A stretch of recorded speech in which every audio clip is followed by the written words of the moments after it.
Today's top story takes a sudden, wild detour that you will not see coming. Honestly, I'm shocked it's taken me until now to cover this one. But before we get into today's stories, if you're a fan of the strange, dark, and mysterious delivered in story format, then you've come to the right channel because that's all we do, and we upload 3, 4, even 5 times every week. So if that's of interest to you, please point at the like button shirt and tell them they have something on it. When they look down, flick them in the nose. Also, please subscribe to this channel and turn on all notifications so you don't miss any of our weekly uploads. All right, let's get into today's stories.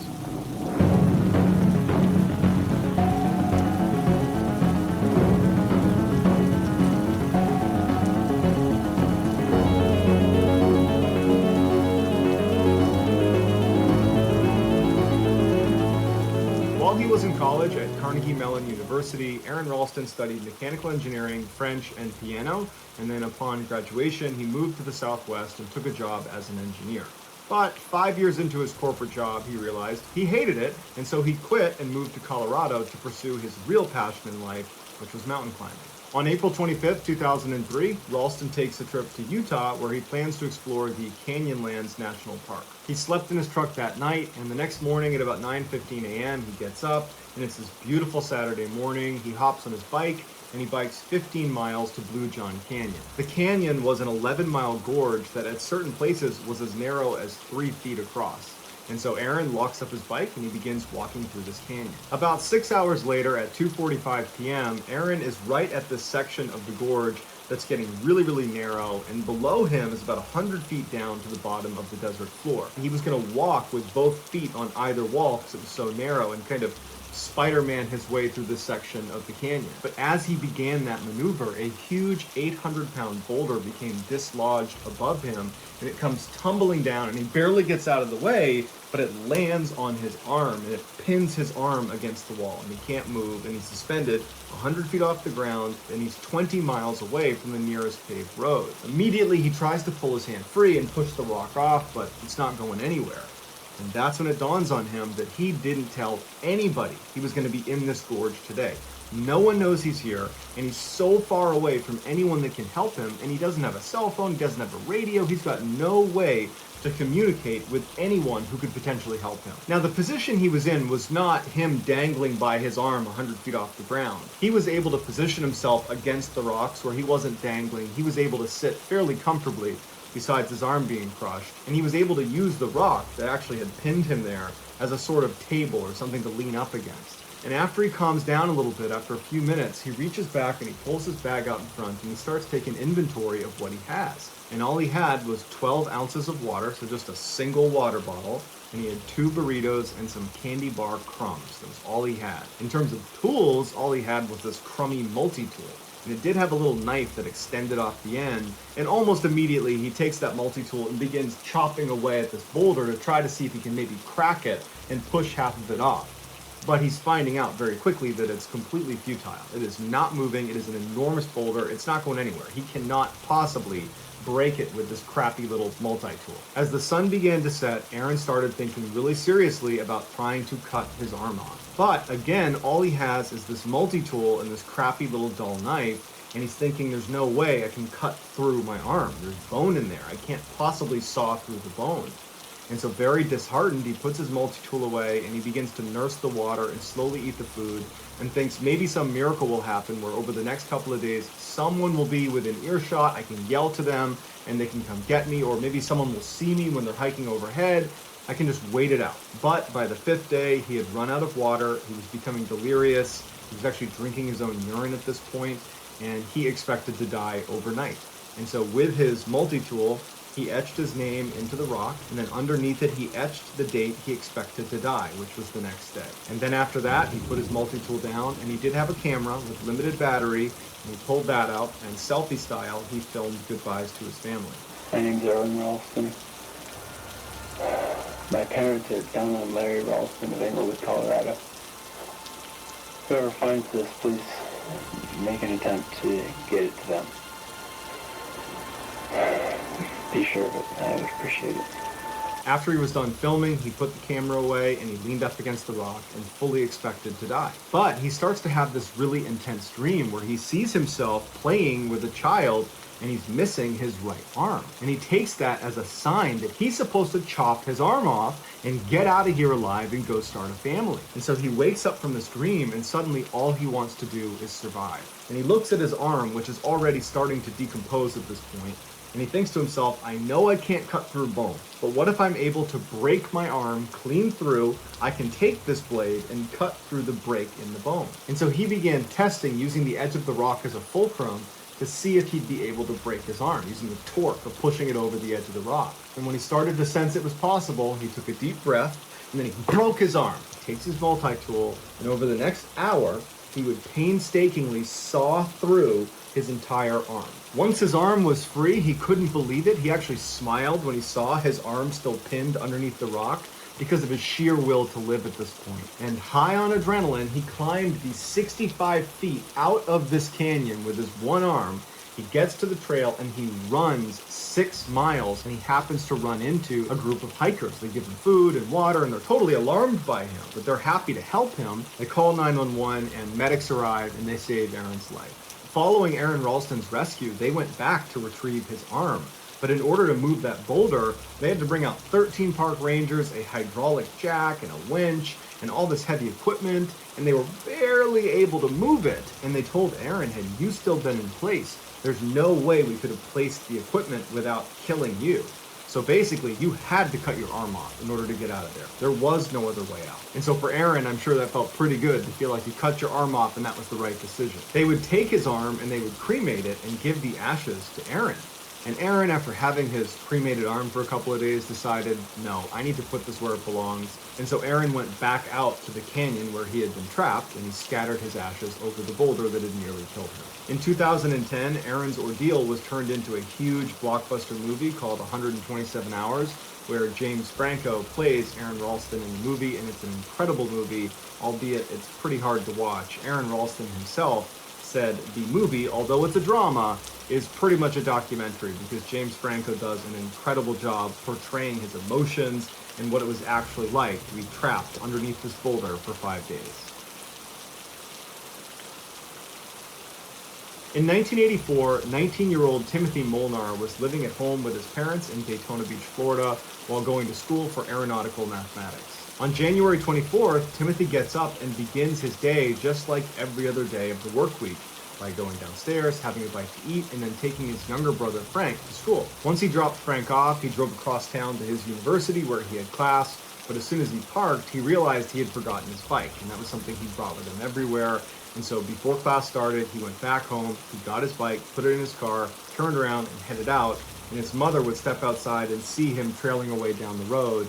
And that was the last time she, or anybody in their family for that matter, saw him alive. That night, when Tim didn't come home, his family called the police. The police asked them, is there any reason he would want to run away? Is he in trouble? Is there anything going on? And his family's like, no, he's a straight-A student. He's got lots of friends. He's super happy. He's well-adjusted. He's on a great career path.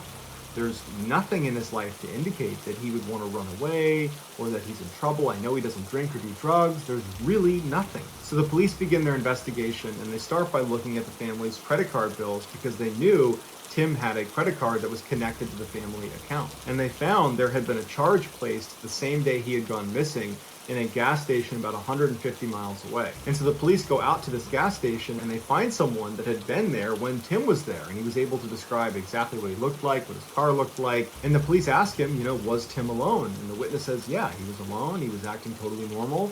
I saw him go into the store and then I saw him come back out again, and that was it. I don't know where he went after the gas station. So for the next couple of days, nothing really happened. There were no leads to operate on, and Tim wasn't getting in touch with them, so they just waited. Then on January 30th, so about a week after Tim has gone missing, Tim's family receives a letter from an auto impound company in Atlanta, Georgia. And the letter basically says, there is a car that's sitting in our lot that is registered to your house. You need to come out here and get it. And so the family goes to Atlanta, Georgia to inspect the car, and they walk up to it and there's nothing suspicious about it. There's no scratches on it. The tires are all fully inflated. They look inside and there's There's no sign of a struggle, there's no blood, there's no debris of any kind. But what they would find inside the car were Tim's credit cards, his wallet, his license, and other items suggesting that perhaps Tim is trying to ditch his old identity and start a new one. They also noticed a few very expensive items that they knew were always in his car were now missing. His car stereo, his toolbox, and his bike. Tim's family stayed in Atlanta for a couple of days thinking maybe Tim will return to this car, but after a couple of days, it was clear that they weren't doing any good sitting there, so they went back to Florida. When they got back, they looked inside of Tim's room a little bit more closely, and they discovered that none of his clothes had been taken. There was no suitcase taken. It was like he left with just the clothes on his back. They also checked his savings account, and he had taken all the money out but left $10 in there. And the family believed that by leaving that $10, what he was really saying is, I'm gonna come back someday. But he didn't come back, and they never ever heard about him again. It was like he just vanished. A decade after Tim went missing, the TV show Unsolved Mysteries aired a segment about Timothy and his disappearance in hopes that the viewers would be able to give them some information about the case. And sure enough, a man named Stephen Cull, who was living in Wisconsin, called into the show and said, without a doubt, I know where Timothy is. He told them this story about how 10 years earlier he was walking around this forested area in Wisconsin when he came to a clearing in the middle of this forest, and he saw this lump in the middle of the ground. And he didn't know what it was. It was wintertime, so he couldn't tell if it was wood or an animal. And he walked up to it and he looked down and he realized there was this huge block of ice. And when he brushed the snow off the top, he couldn't believe what he was seeing. Inside of this huge block of ice is the dead body of a young man. Cull would immediately call the police, who would show up. They would get the body out of the ice, but there was no identifying information on him, and he was very badly decomposed at this point, and so they had no way to identify him.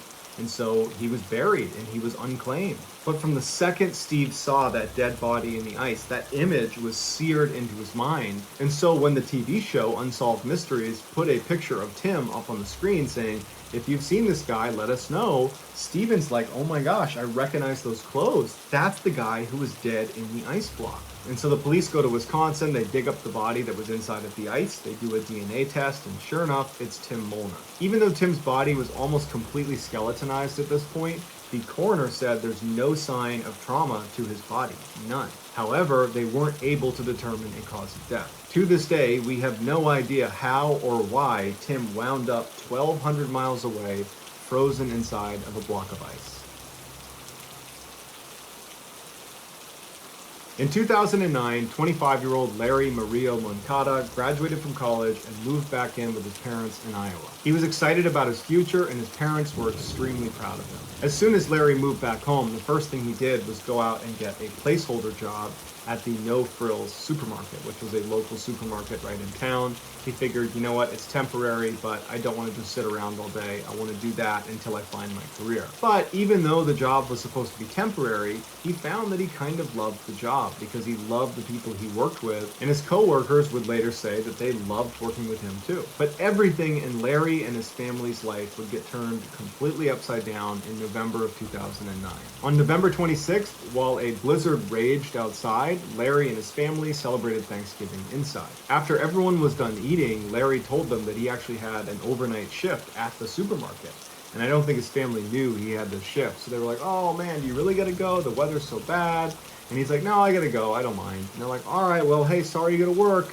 And Larry walks outside and goes to work. The next morning when he came back from that shift, his mother would say something seemed off about him. When he came inside, he was very disoriented. He didn't really know where he was. And his mom's trying to tell him that everything's okay, you know, what's going on? Did something happen out there? And this is when it dawned on her that he could be having an anxiety attack. Just a few years earlier, Larry had had a whole bunch of panic attacks and he was really struggling with anxiety, and it wasn't until his mom made him go to the doctor and put him on medication that he stabilized. But at this moment, she didn't know if her son was on any medication or not, so just to play it safe, she said, hey, let's go to the doctor and have you looked at. You don't seem well. So she brings him to the doctor, and the doctor quickly prescribes Larry an antidepressant. They go and fill the prescription, they go back home, and Larry takes one of these antidepressants. But the medication didn't seem to be doing anything because over the course of the day, Larry got progressively more and more stressed out and more confused seeming, and eventually he told his mom that he was hearing voices in his head that were telling him his heart is beating too quickly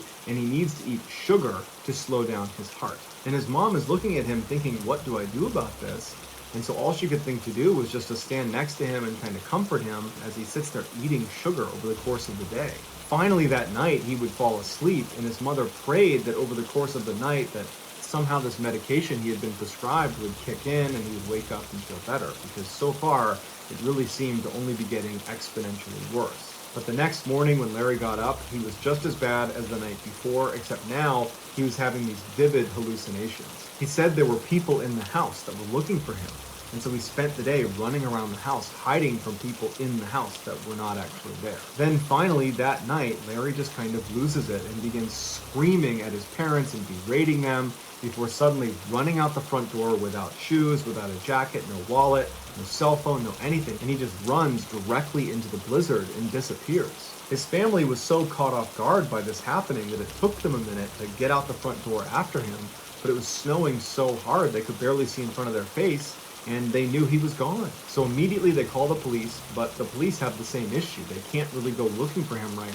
now because the visibility was so bad. And so they told his family that we can't really start until tomorrow morning, so hopefully he turns up tonight. So the next day when the weather clears up a little bit, the police go out looking for Larry, and they're asking people in town if they've seen him, and no one's seen Larry. And unfortunately, because it had snowed so much the night before, any of Larry's tracks leading out of Larry's house were now covered over. And so after a couple of days of this, when there's just no sign of this guy, the police say to the family, look, there's not much we can do. We're just going to have to wait to see if he turns up. 10 years later, the No Frills supermarket where Larry used to work was out of business and it was about to get torn down.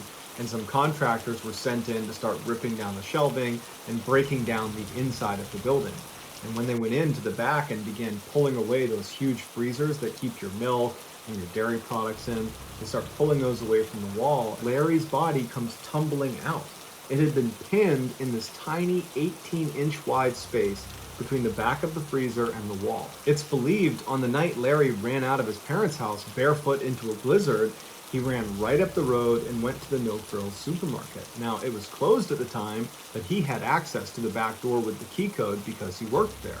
And so he went inside and he climbed on top of the freezers, the section of the freezers that jut back into the space that no one in the store could see. And he climbed on top because on top of there, all the workers would kind of congregate up there. It was like a little clubhouse where the workers would avoid the managers for little pockets of the day. And so Larry probably climbed up there because it represented a really happy place for him. And when he got up there, he must have somehow tripped and fallen into the tiny 18-inch space between the freezer and the wall. Investigators believe there's no way he actually got hurt when he fell into this little space. He got wedged in there, but he wasn't harmed. The problem was these huge fans that run constantly to keep the freezer cold were unbelievably loud and would have completely drowned out his cries for help. And so no one knows for sure how long this took, but eventually he would die because no one heard him. Looking back at old Facebook posts around the time that Larry would have been dead behind the freezer, there was a whole bunch of people that were commenting on Facebook that they didn't want to shop at the No Frills supermarket anymore.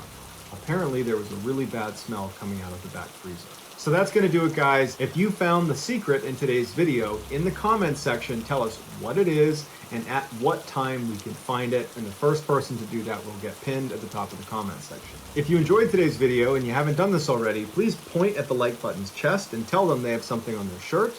And then when they look down, flick them in the nose. Also, please subscribe to this channel and turn on all notifications so you don't miss any of our weekly uploads. If you want to get in touch with me, you can direct message me on Instagram or on Twitter. My username for both platforms is the same. It's just JohnBallin416. I also have a ton of content over on TikTok where my username is Mr. Ballin. If you have a story suggestion, please submit it to our subreddit. It's just called Mr. Ballin. It's linked in the description below.